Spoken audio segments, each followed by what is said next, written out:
but there's a quandary, right? The mind is in a quandary. Yes. Yeah. And so that says to me, anytime the mind gets involved, if the mind is not at peace, then the mind is spinning about something. It's working on something. And that always indicates, if you go down beneath it, that there's some kind of protective defense that's being woven by the mind. Yeah. Yeah. Yeah. So there's a debate. Well, I should just kick back and continue to give myself space, or I should do a business. But the point is that you're at a standstill. There's a stalemate happening. Yeah? Kind of. Yeah. Yeah. And that's just where the mind would like you to be. The mind, the egoic mind, who has been taught it's supposed to run the show and is completely overwhelmed with making all of these decisions, and who thinks its job is to defend you and protect you from feeling anything that might cause you pain. It's to protect you from the unknown. Yeah? Yeah. Yeah. So the mind is spinning on this.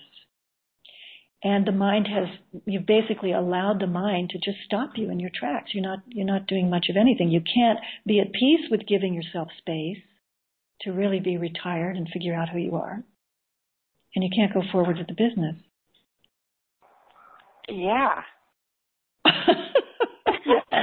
Thank you for articulating what the quandary is. Yeah.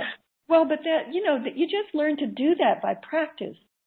If the mind is showing up big time, once you nail enough of these processes, then you go, oh, it's just the mind. What is the mind saying? And if you take what the mind is saying, then that always gives you clues.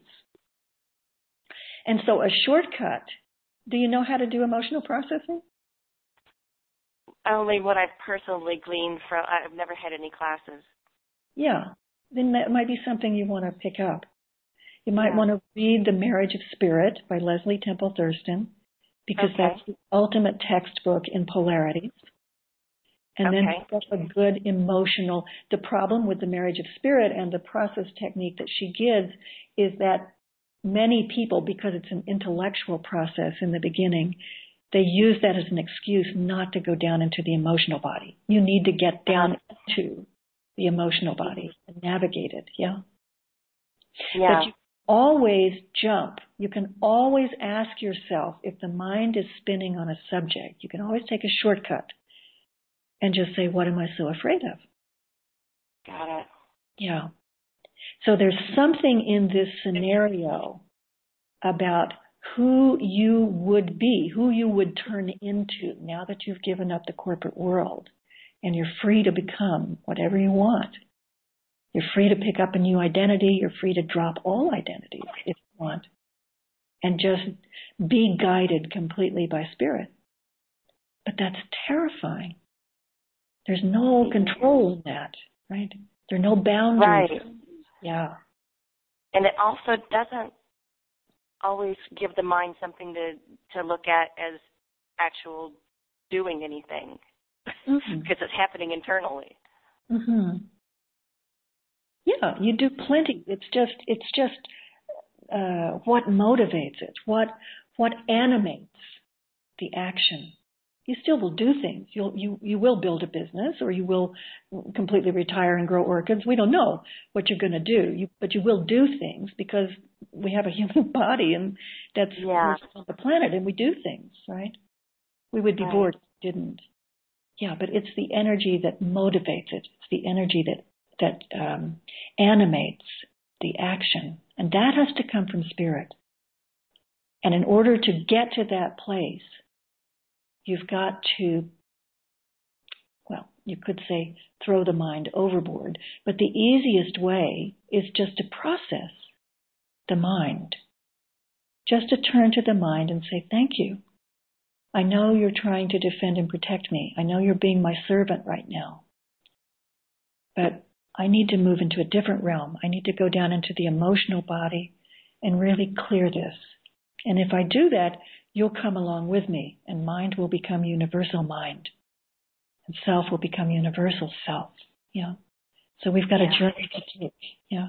So you just turn and process the mind like you would process anything else emotionally. This is my technique.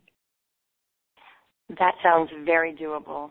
Of course it's doable. My God, if you have this background, you're brilliant. You're going to be able to do anything that you set your mind to do. But you want it to be right. That's where you're at. You played the game, right, for all those years. Yeah.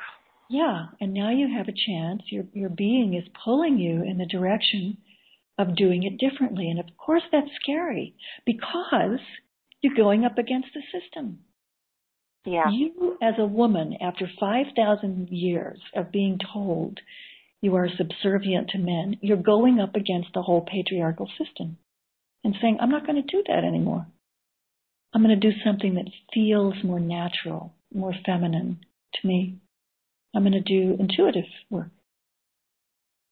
Right? They come and get you. They burn you at the stake for that. That's our history.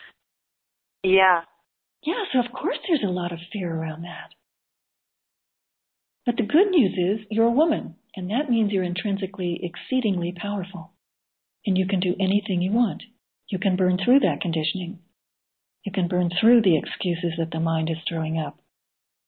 But you've got to go down into the emotional body and start to navigate it and get to the bottom of the process.